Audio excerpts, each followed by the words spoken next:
Good afternoon, good morning, depending upon where you're joining us from today. I'd like to welcome you to the Appsian Security webinar today. We're going to be discussing using SAP data masking to minimize insider threats. Just a little meeting management. We are utilizing GoToWebinar today. So with that, that means all of the attendees are muted. So you're not going to be able to answer any or ask any questions verbally, but you can use the question feature as part of the GoToWebinar control panel, which is normally on the right-hand side of your screen. So you can submit questions that way during the session today, and we will make sure that we get those answered. Additionally, if you have a question that you don't want to ask there, you can always email us at info@appsian.com. So what we'll be discussing today is how to explore security and compliance risks that can be addressed with data masking, review the current limitations in protecting sensitive SAP data, learn how a policy-based solution using ABAC, which is attribute-based access controls, and business rules can be used to efficiently address these challenges. And then lastly, discover how centralized administration and policy management can accelerate go live and reduce the total cost of ownership.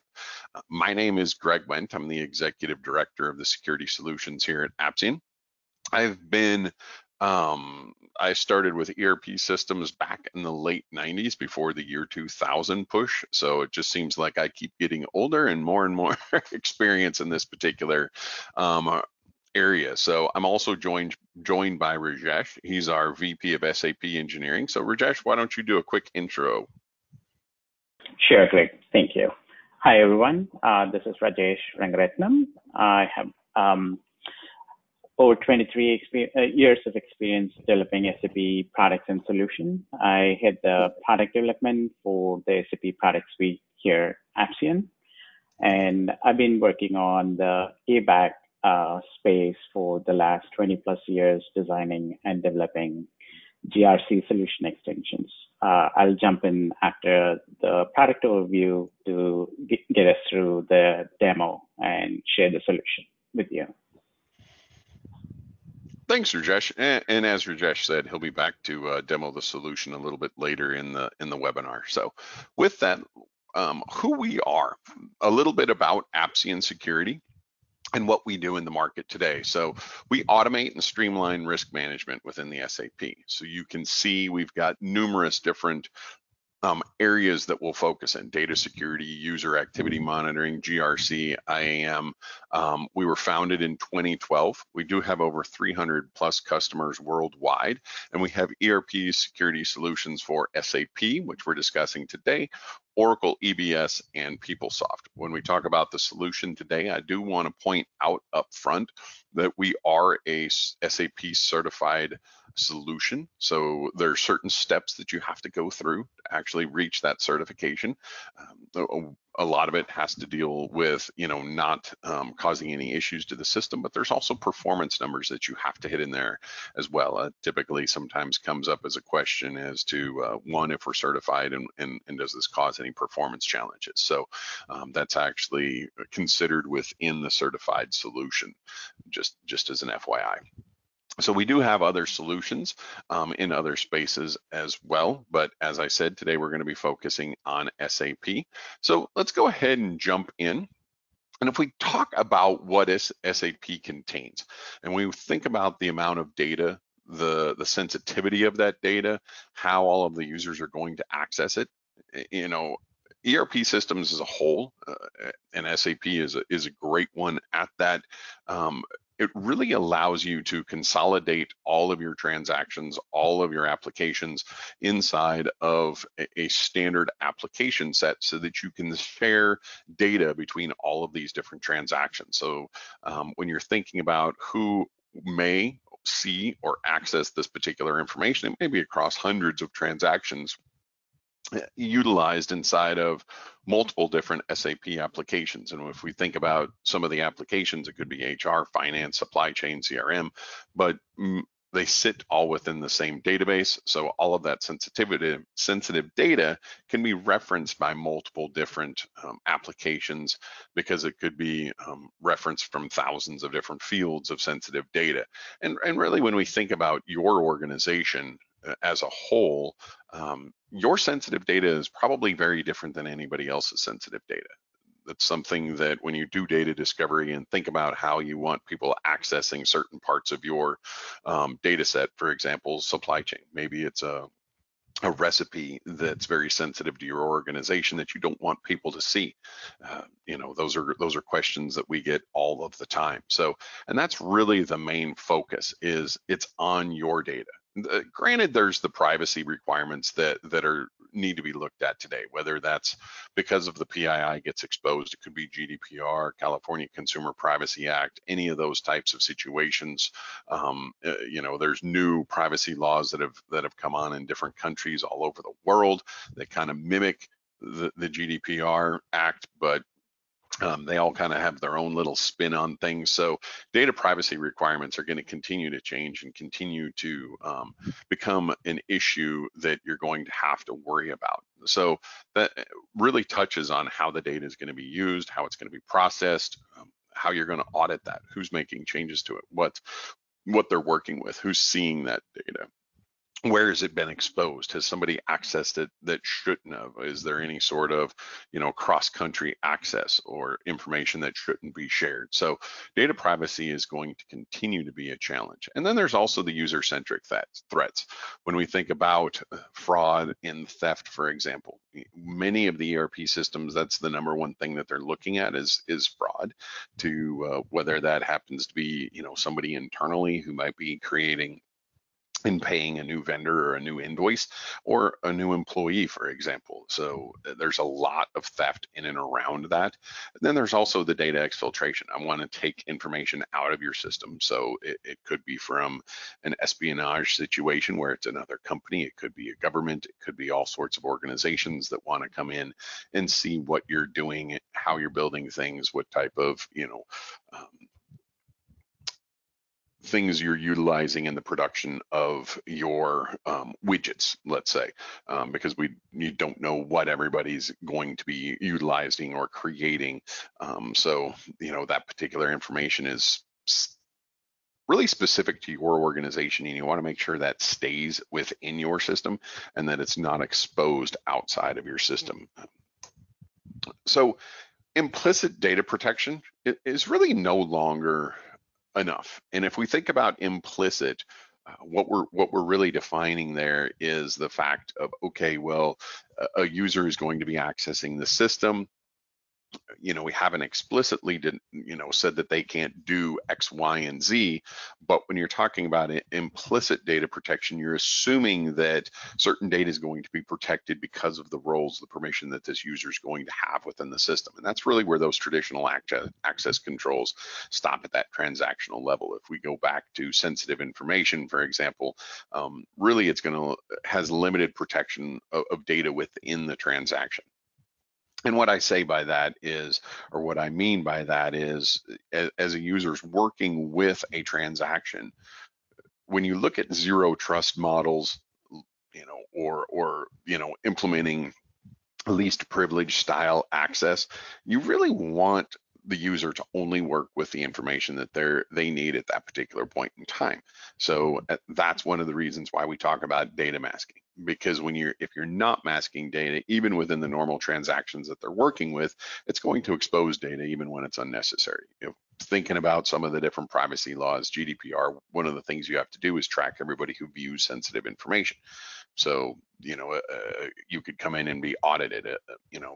Somebody could say, I want to know all of the people who have accessed my record or viewed my sensitive information. Well, if you think about the data not being masked or being exposed all the time, you have a much larger area that you need to track, rather than if the data is masked, you can sit there and say, all right, well, here's 70 transactions that actually went in, but because of the data being masked, we don't have to worry about those.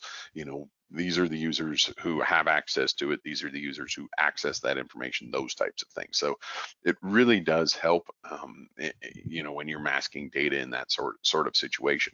Another challenge with some of the traditional access controls is it lacks the granularity to efficiently report on data access. It's one of the hardest challenges within a lot of the ERP systems today. That's not just something within SAP, but it's difficult to understand who's using what are they doing with that particular transaction and data within there, where are they accessing it from, those types of challenges. So really leads us into how the data level protection has its challenges. When you're talking about out of the box, there's no real out of the box data masking capabilities. So you're really getting into the area of required customizations. And anytime you're going to be customizing an SAP style application, that is something that's going to have a lot of carrying cost with it. You're going to have challenges with upgrades moving forward, your return on investment, because the maintenance is going to be higher, So that's going to limit how wide of an adoption you're going to do with your customizations because of that change in the carrying cost of that particular change. So, and additionally, really a static access control enforcement can disrupt the business operation. So, if there is an option to data mask, for example, typically it's either a yes, no type of thing. Yes, it's going to be masked. Well, I need to be able to access it under these type of scenarios. Well, you can't because it's masked. So that's what we're talking about with the disrupting of business and trying to get people to still be able to continue to do their job. And when we think about the ROI, which is the return on the investment, one of the first things you have to talk about is how long is the implementations going to take to really get an effective value out of the implementation itself.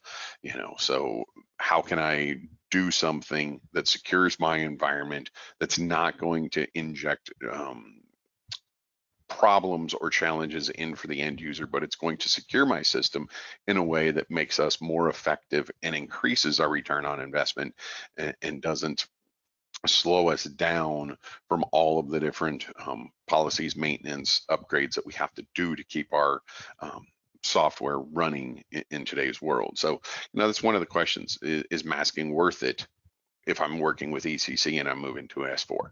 Well, the answer is yes. You can utilize it. You can do it through a quick implementation. You can start in ECC, and then you can carry that forward to S4. So do I have to redesign my policy for migration? No, you don't have to.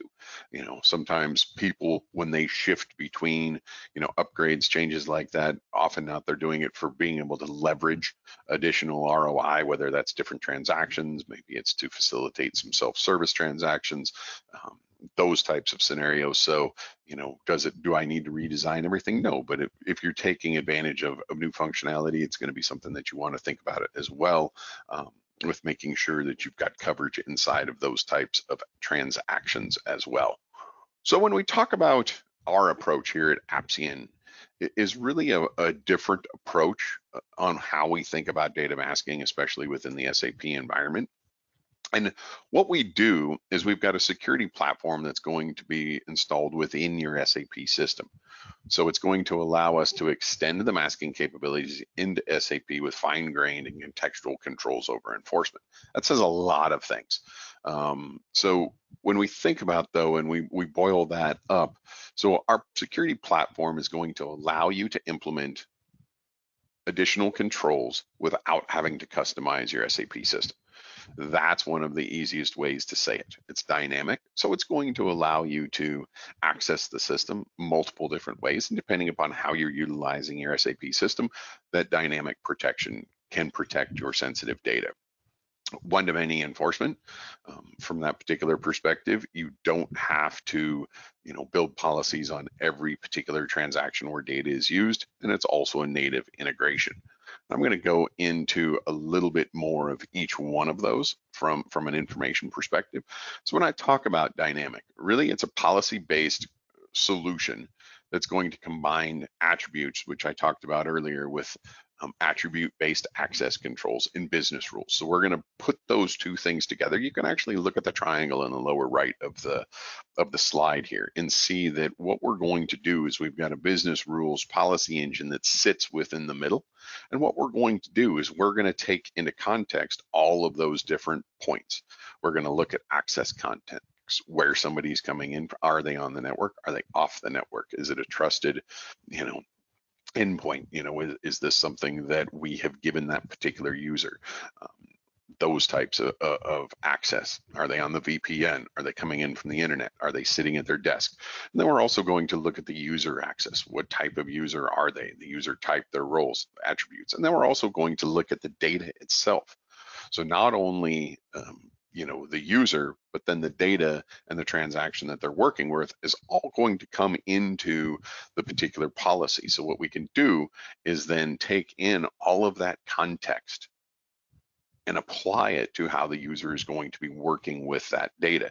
So it really brings the security into a real world scenario. So you can actually think about it from, all right, if my users are coming in on the VPN, they're going to be working with a specific T code, for example. Now I want to, mask certain data. Maybe it's the time of day, to where anytime after, 8 to 10 at midnight or something, data is going to be masked, or maybe it's where they're coming from. That by an IP range, for example, or how they're accessing the application, whether it's GUI, Portal, Fiori, query, those types of things. So depending upon how they're utilizing the application, we can apply through those different contexts multiple different decision points really as to how and when somebody should be working with that data. So it really gives you that data level protection that's dynamic. So you don't have to, it's not a static rule or policy that is going to cause issues or challenges for the end users, because if they're at home, they're going to have a different security than if they're at the office by design. That's how we want to apply it. It's also going to enforce that least privileged and help enforce that zero trust. And it's important when we think about zero trust or least privilege that you have a system-wide enforcement. And that's that one-to-many approach that I was kind of talking about earlier, where you can actually build up and set up a single rule set that's going to mask the target data wherever that particular field is utilized. So you don't have to sit there and build up a separate policy for each and every table or query that happens to reference one of those particular fields. So it allows you to quickly minimize your threat surface, because it allows you to apply a certain policy centralized in one location to all of the different sensitive data where you want it applied. So you can treat a national ID or a social security number or a date of birth, the same across the entire application, easily adapting to policy changes without reconfigurations. So goes back to, we are not customizing SAP to do this. This is all at our engine level. Native integration, you're going to see this within the demo today. So as I hand over to Rajesh here real soon, one of the things that you're going to see is this is all built, defined, and runs inside of the SAP system. So it's implementing masking without any additional customizations. And what it really does is we're going to filter that out at the UI level. So the real underlying data is still going to be the same. So when you're thinking about maintenance, those types of things, all of that is still the same. What we're doing is at that UI level and how the user is interacting with the applications, that's where the masking is actually taking place. So it's enforced. We're enforcing that policy in line, and there's no additional network hops. Kind of goes back to the comment that I made earlier about how, from a performance perspective, we are not increasing the performance or the delay with utilizing the application, because we are all in line. So some of the use cases that we're going to talk about here today, and I'm just going to high level some of these because Rajesh is going to come in and demo them, but maybe an HR use case where we're using T code PA20, for example, where you're looking at or displaying the HR master data. A lot of information inside of this particular transaction.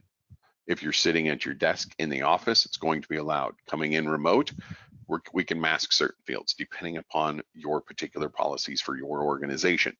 User tries to access outside of normal business hours, once again, something you can define, but you can set it up to where at 2 or 3 o'clock in the morning, they're not going to be able to access this.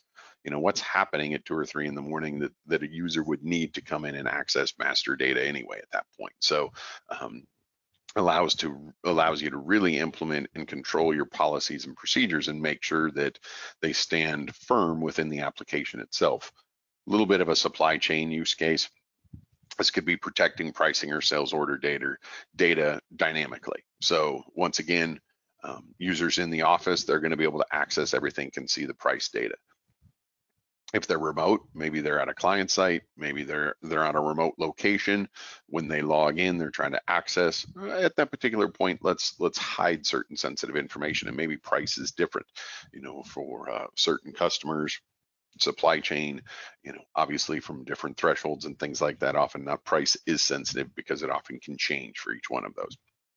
The last one, once again, after hours access, we're going to go ahead and stop that from happening. So some of the additional use cases, and I'll just touch on these real briefly, masking of private information of customers based upon their residency. Where do they live? I don't want, customers in France to be viewed by, staff inside of the UK, for example, those types of scenarios. Masking and locking bank account fields for after hours fraud and theft. That way you don't want anything, changing inside of those particular fields. Bank account and fraud and thefts are often not targets of not only the bad actors, but also rogue insider users as well. Masking data fields and transactions that are unnecessary for a role. Just because somebody has access to a transaction doesn't mean that they need to see everything. And this kind of comes under data minimization, but it's also goes back to what I was talking about earlier with zero trust and enforcing least privileged. It's just give them the fields that they need. They don't have to have 100% of everything all the time to do their job. Or the last one is risk mitigation, where masking unpublished financial information in high risk scenarios. So when somebody's coming in after hours, or that whether that's financial information or whether it's a secret recipe, whatever is sensitive for your organization, that's high risk that you want to make sure is protected. So those are just some examples of additional use cases. So I'm going to actually stop presenting, and I'm going to bring in Rajesh at this time so he can jump in and actually start demoing. Sure, Greg. Thank you. I'm going to share my screen here.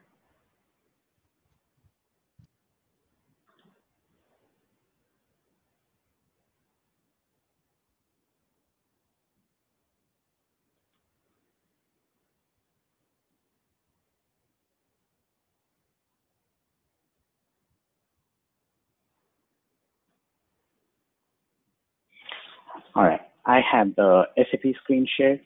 And as you can see, I have two users that I'm logged in as. One on the left-hand side is the business user, and the one on the right side is the user on who we are going to enforce the access control policies. So from a role point of view, when we go in and take a look at how these users are set up, you can see that these two users are set up in exactly the same way. So this user has SAP All, so can pretty much run any transaction within the system. And similarly, when I go into the second user and take a look at the profile, you can see this user is also set up in pretty much the same way. So the reason for setting up the users the same way is to show how the roles are not restricting the data that the user is going to view within the transactions, but it's going to be the policies that are going to restrict how the users are viewing data within the transactions in different situations, different scenarios. And as Greg was saying, the roles do a very good job of authorizing people for business functions that they need to perform. Where the limitations start is when things change frequently, right? Like user changes the org unit in which they are operating. For example, somebody doing receiving at a warehouse is actually doing the job for a particular storage location where all goods are being received, and then moves to a second location where the goods are restricted in some way. For example, they have an export license, or they are classified in some way. They're ITAR materials that need certain clearances. So when that kind of thing happens, in a lot of situations, the roles do a good job. For example, within warehouse management, the restrictions are at the storage location level, and so the user is not able to view across those storage locations. But then when the same thing translates to the material management area, the restriction is not that granular, and so we need additional customization to enforce those. So that's when the access control using attributes come into the picture and do a good job of making sure that the controls are enforced at the granular level. So to show that, we're going to go into the HR master transaction. So when I try to access the personal data from user one, the SD user, the business user, this user has access to all the data within the transaction, and so can view sensitive information such as social security number or date of birth. But when I do the same thing through this other user and try to run the same transaction, you can see that there's certain information within the transaction that's not visible to the user. So here, the first name is marked as not sensitive, so the user has access to it. Whereas when you look at the social security number, date of birth, and some other fields, those are all marked as sensitive within the Appsian security platform, and so the user does not have access to those. So the policy actually looks at all those three dimensions that Greg was talking about, the triangle. So it looks at who the user is and uses the user's attributes, and also looks at the data that the user is trying to view. And in this case, the sensitive information within the PA20 transaction. And there is the third dimension of context. Is the user coming in from regular access parameters? Is the user coming in from outside of the office network? So one of our customers, a large transportation company in Canada, wants people to be able to run payroll, HR personnel, to run payroll when they are within the office network. So they can view information within the network and they can run payroll. But when the same employees, due to the pandemic, are working remote, they should still be able to do their job function of running payroll, but they shouldn't be able to access HR information that is personally identifiable, such as social security number, date of birth, communication details, things like that. So in those cases, the roles authorize them to do their job. And what our solution does on top of that is it makes sure that only the right data is being made available to the users to perform their job function. So it obfuscates or masks information that are not needed when they are not coming in from their regular access parameters. And so we are able to protect that information. And also, as Greg mentioned, the type of sensitive information depends on the customer, right? In some cases, HR information is sensitive.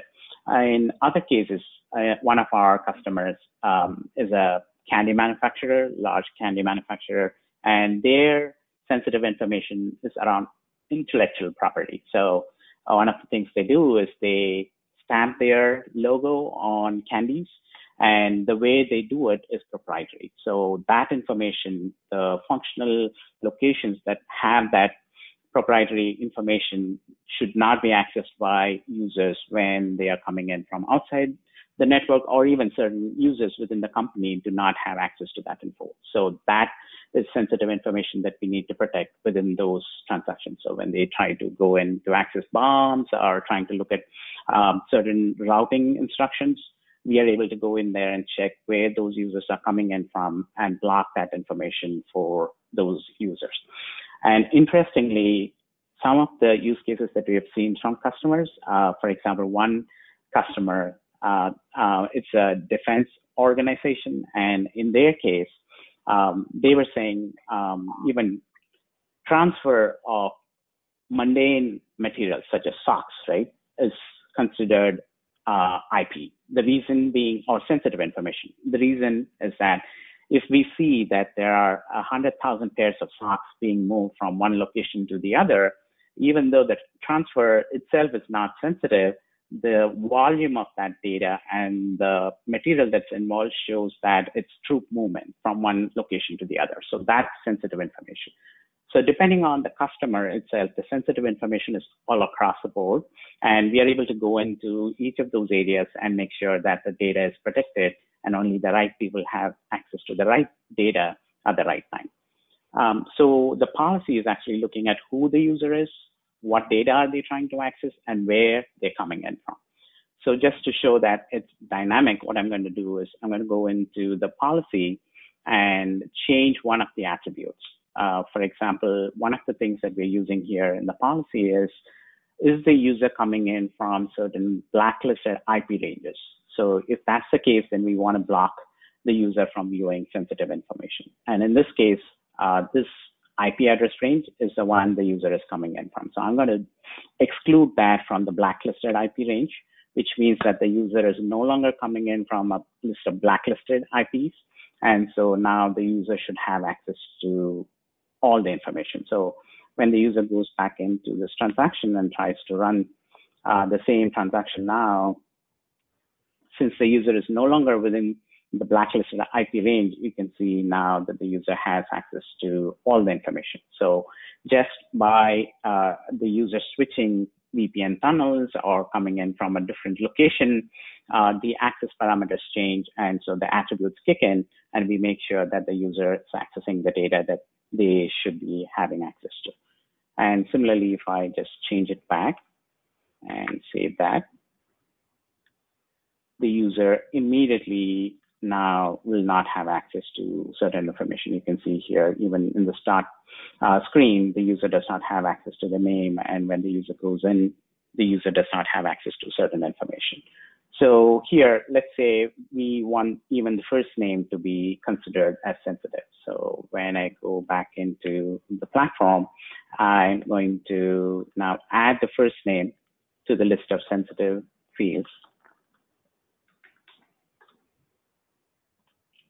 And now once I've done that, when the user goes back into this transaction again and tries to view the data, now I would expect the first name to be masked, and the user will not have access to that anymore. So, so that's the second dimension, right? So we are looking at who the user is, what data is the user accessing. So in this case, the data attributes have changed, and so the user does not have access to information that they previously had.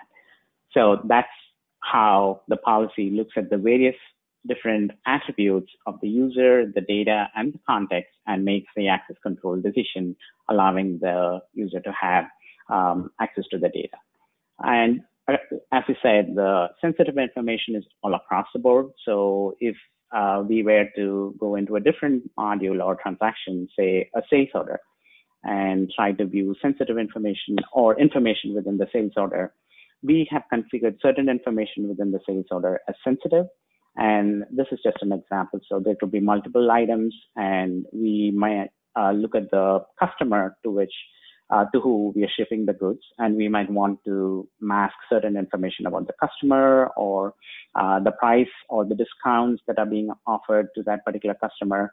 And in this case, what we are saying is the net price itself on the item level is sensitive. So if there are multiple items, we would mask out the data for or the values for the sensitive items, and only the items that are not sensitive will be showing up in the net value at the header level. And if we want to mask it at the header level, we can do that as well. But when this data is viewed by this other user, and if I scroll to the right to view the net price and the net value, you can see that this user has access to the values within the sales order item. So we can do it at that level. We can go into the pricing details, and we can mask out discounts, or we can establish thresholds, and we can say if the discount is over a particular range, mask it or do not show it, or even we can place process controls there and say if somebody is trying to change the discounts more than 5% for a particular customer, then stop them or warn them and make sure that they don't exceed those thresholds set by the business. And we can enforce that during transaction processing and block that transaction from happening. So these are examples of how we can mask at the transaction level.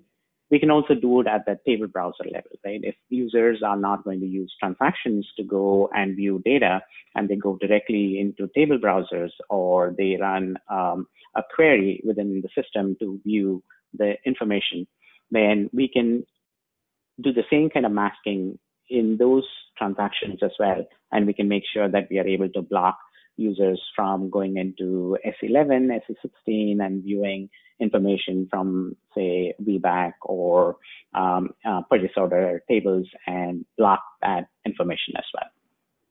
And if we want to extend that to certain actions, such as users downloading information to their desktop or saving it to local files in direct shared drives, then we can block that action as well. In fact, there's one I can show here. So if I go into one of the table browser transactions and say view purchase order header, for example, and try to view the contents of the table, I'm just going to pick a couple of purchase orders. So when the users run that, they're able to view information. And in case we want to mask certain information, and one of the customers, their use case was to mask certain vendors, and the masking can be done directly on the vendor field, or say they just want to mask US vendors and not other vendors. For example, VUS01 does not have to be masked, but vendor USA needs to be masked. Then we can look at the contents of the field and say mask this value and not the other one. So it can be based on that particular value that's stored within the field as well. So in this case, what we have done is we have a policy that prevents download of sensitive information. So here you can see that as soon as the user tries to download, we block that information. And in case where the masking is done on the fields that are displayed on the screen, the download will also take that into consideration, and we will make sure that the data that's downloaded to the files are also masked as the fields on the screen. So those are like examples of how we can do masking, and it's not limited to the UI. So whether it's SAP GUI or Fiori or NWBC, and also even in the transactions themselves, it can be classic transactions, it can be Fiori apps, and we can enable the same kind of masking. And as Greg was showing in the slides, we are an application layer based solution. So whenever the user tries to access data from the app server, we are able to check who the user is, what kind of data is being accessed, and we can apply the access control policies and make sure that the data is restricted accordingly. So the other aspect of the solution is we monitor everything that the user does, right, when they're accessing the data, and we log that within the app server. And all that data is enriched and sent over to our analytics engine that sits outside of SAP. So it's an engine that's outside of the app server and can get data from different systems. It can be ECC, it can be CRM or SRM. And whenever we place restrictions, access control restrictions on those systems for data that the user should not have access to, we log that and we send it to our analytics dashboards. That's a common dashboard for all these different systems, and we can generate the analytics there. So I'm going to switch over to the analytics dashboard and go over a couple of reports that we capture, information that we capture, and show how we do that. So here, what happens is whenever the user is running, say, PA20, we are enforcing the access control decision, masking fields or blocking users from going into the transaction. And then we log that into the application logs. So that's one of the requirements for a certified product. And so we log that into the SLG1 application logs. And then we send that information over to our dashboard analytics. And in this case, I'm using Splunk. We have our own native analytics product, which is Appsian 360, which is also similar to this. The dashboard look and feel is going to be similar. It's just that it's our own native dashboard, but we can also integrate into other third-party analytics tools such as Splunk or QRadar or any other analytics dashboards that operate based on a file-based interaction. So when I go into the usage analytics here, so this is an analytics report that's designed for the security admins and the basis admins in the system. So they are able to view what kind of transactions are being run by users and how frequently are these run. And so if there are sensitive transactions that we want to monitor or certain critical transactions, then we can monitor and see how many are being run, who's running those. And in this case, we're just monitoring transactions that are most frequently run by the users. And similarly, we can also monitor where these transactions are being run from. So all the IP address ranges that we want to monitor, and also the access status themselves. So are they being allowed? Are they being denied? And if we want to drill into the denied list, then we can click on it and go in and see who the users are, what kind of transactions are they running, and where are they coming in from. And they, you can see when they did that and also the access status for those. So if I go down to the bottom, here you can see we also capture where the users are coming in from by using a location map. So we can monitor and show any anomaly that's happening. So as soon as you see anything happening outside of the expected territories, then we can drill down and see who's accessing the information from those locations. And similarly here, we have the bar chart of the transactions that are granted access and also the ones that are denied.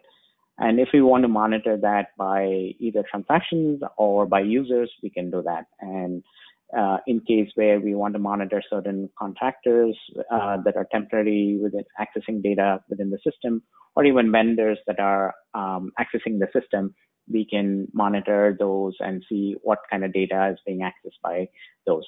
And also when it comes to firefighter access, and we want to monitor users with that kind of access, then we can do that as well. And here, when we say user activity based on sensitivity, what we're trying to show here is how many of them had full access to the transactions and how many had limited access.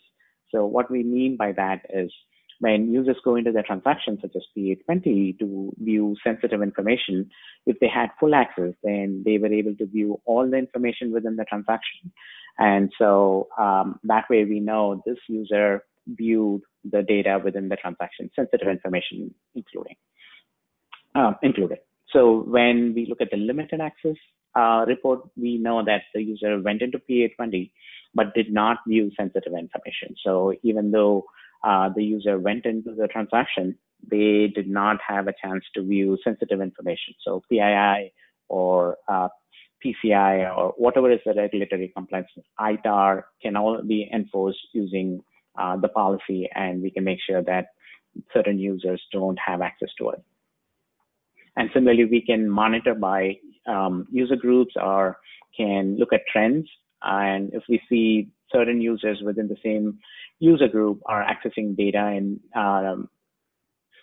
in different ways, right? Then we can go in and monitor or check why that's happening. For example, one user has 900 transactions, whereas another user runs only 50. And we can go in and see why that disparity is there. And if we need to tweak the access, we can do that as well. And if we need to monitor based on IP address ranges or process areas, we can do that as well. And when I go down here, you can see the list of transactions that are run by privileged users, non-privileged users, similarly critical transactions run by privileged user, and also any critical profile that we need to monitor within the system. And in this case, we're just monitoring SAP all, and we can capture information as to what transaction is being run, who's running it, what kind of action are they performing within the transaction. And in some cases, we can go down to the values within the table and the field, and we can see the old and new values as well. going back to the dashboards again.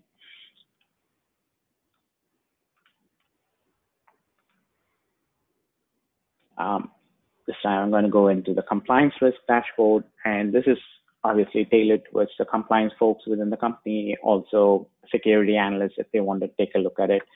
And here we capture information from, again, a location point of view, IP address point of view, and also critical transactions. So high privileged access and also business critical information that's being accessed by both privileged and non-privileged users, and where are these users coming in from.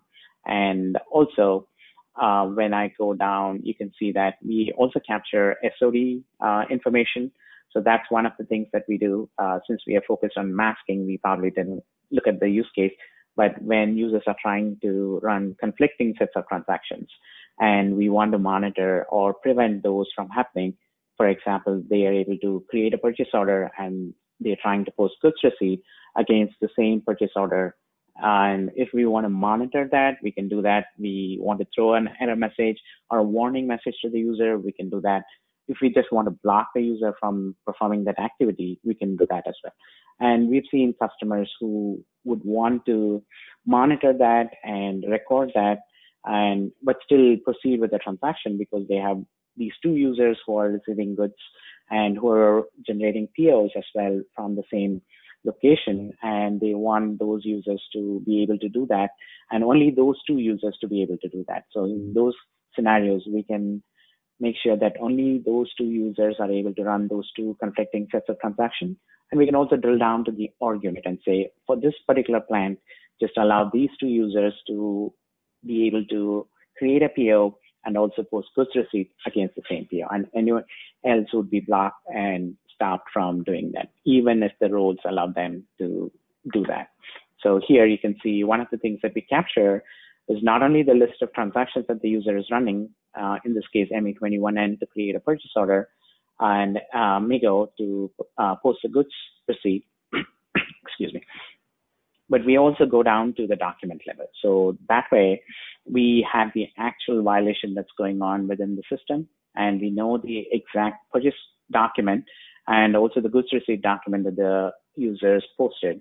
And so there's no need for basis admins to go into the GRC system to look at what those two conflicting rules were, and then go into the ECC system to see the user activity during those particular time ranges and dig those up to reconcile those rules with the actual transactions. So in this case, we just grab them during transaction activity, and we capture that and we send it over to the analytics engine, and so it's there. And the good thing about the analytics reports is that you can retain data for as long as you want, because this is a separate server outside of the application server, so it doesn't overload your ECC system. And so the same archiving processes that you have right now can still be enforced on the application server, and you can still retain the data on the analytics side, and you can go back for as long as you need to look at those transactions. So that's the SOD report. And the last one is just the application log that's captured for all the transactions that the users are running. And if they are running transactions in the background, or if they are in the system for longer than allowed time limits, and we just want to monitor, not log them off, we can do that as well. So that's another example. And one other thing that I didn't go through from an access control point of view is the business process analytics, or the business process thresholds that we can set within the system. And this dashboard actually collects information from those business process limits that we have. And we can also import the process restrictions that we have defined on the GRC side, and we can enforce them in real time. In this case, we have information on the different process areas, so supply chain or HR. The business users can go in and view the data that's being used or accessed from their point of view. And this is useful when we deploy new customizations or new add-ons within the system, and we want to know how many users are adopting that. And it can also be used from a license management point of view. And so we know how many users are actually using it. And so if we need to go back and tweak the licenses, we can do that as well. And one of the things that we can do is monitor any kind of transaction, right? So in this case, we have defined certain master data transactions that we want to monitor. And if somebody's creating vendors or materials within the system or changing them frequently, we want to know why that's happening, who's doing it, how many times are they doing it, and we can monitor those and capture that as well. So we can define thresholds and we can block users from doing that as well. And similarly, when it comes to prices or discounts within the system, we can similarly establish thresholds, acceptable limits within those transactions, and we can say, as soon as the user tries to exceed those threshold limits, block them or warn them. And if it happens too many times, just block access to those changes within the transaction. And we can capture those changes as well within the transactions. And similarly, financial information that's being changed, like payment terms, when they are changed, it affects the bottom line of the company. So we want to keep a close eye on that. And if that's sensitive information that we want to block or monitor, we can do that as well. And the last one here is batch processes. If people are running transactions that they don't have access to within the system, and we want to monitor that or block that, we can do that. In this case, we're just monitoring the background jobs that are, or transactions that are being run, FB, VB, in case where transactions are not authorized for those users in the foreground as part of their role, then we can go in and see why that's happening in the background, and we can make sure that that access is rectified as well. So those are like the different dashboards that we capture and the analytics that we generate from the access control and the process control point of view. That's from a demo point of view. I'll hand over to Greg now. Perfect. Thanks, Rajesh. Just stop sharing. Take over the screen. So as you can see, and Rajesh talked on quite a bit of what we're able to do, but this is all part of a much larger cohesive Appsian security platform. So we have a lot of other features and controls that you can actually put into play. Obviously today we were just focused on that dynamic data masking, and then Rajesh covered over on some of the real-time analytics. But you know, when you look at the dynamic transaction controls, some of those we talked a little bit on today as well. We also have SOD violation prevention, all sorts of other things that we can do for you. So another thing that you probably noticed, especially with the way Rajesh goes in and modifies and changes the policies on the fly, you can see how this is native to your ERP. So when you're talking about an implementation, it's going to be very rapid. Obviously, there's going to be negligible performance impact for some of the reasons that we've been talking about through the entire webinar. And it's also going to help from a streamlined maintenance and updates. So because we're actually utilizing and built into the system, we're able to do all these things without having to customize your system and increase you know, the carrying costs through customization. So you can see a little bit of the architecture on the right hand side as well. Honestly, if you want more detail on the entire platform as a whole, or to go into a deep dive as to how the architecture works, how we plug into the system and what we're able to completely do, I'd fully suggest that you reach out to our team and we can schedule a 1 hour session where we can actually jump in and do a very specific presentation to you. But from a wrap-up perspective, before we get into any questions, it's really about focusing on the data, and that data is going to be specific to your organization. It could be whatever you deem sensitive, and that's not going to be consistent, and it's not going to be the same across all different organizations. So it is a balance of security and usability, and it really makes it efficient and effective when you can do that with dynamic controls, because you know it takes out those risks of static controls when all of a sudden you know a user's accessing the system a different way. Think about that, you know, how static controls and how they got messed up and had to be tweaked, especially with COVID, for example.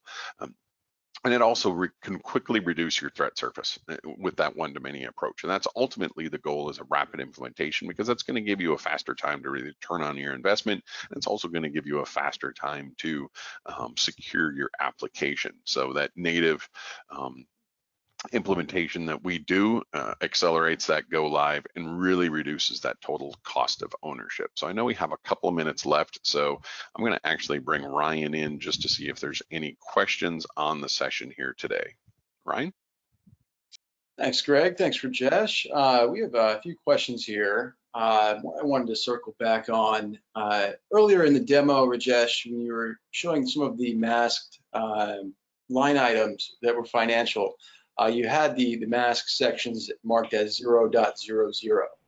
I just wanted to clarify in case a user sees that, and will they know it's 00 as a masked field, or if the actual value was 0? Was that something we're using just in an example? Is this something that can be changed to another value? Yeah, so in the use case that we were just showing, what we wanted to convey was that we would be able to mask the value of the order or the order item.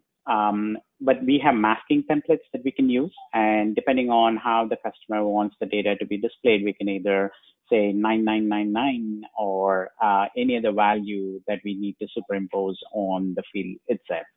So as long as the user does not have access to the actual value, and depending on how the customer wants the user to see it, we can mask it and we can apply the right template based on the customer requirement. Great. Okay. And then the last one here was, can the policies created that in ECC be copied over, or transferred over to an S/4HANA instance? That's a good question. Yeah. So the good thing about the solution is it's an ABAC-based solution. It's an add-on, and it can be deployed on any of the ABAP servers. So the policies themselves can be moved from ECC to S/4HANA, and the classic transactions within S/4HANA can be controlled in the same manner that we do on the ECC side.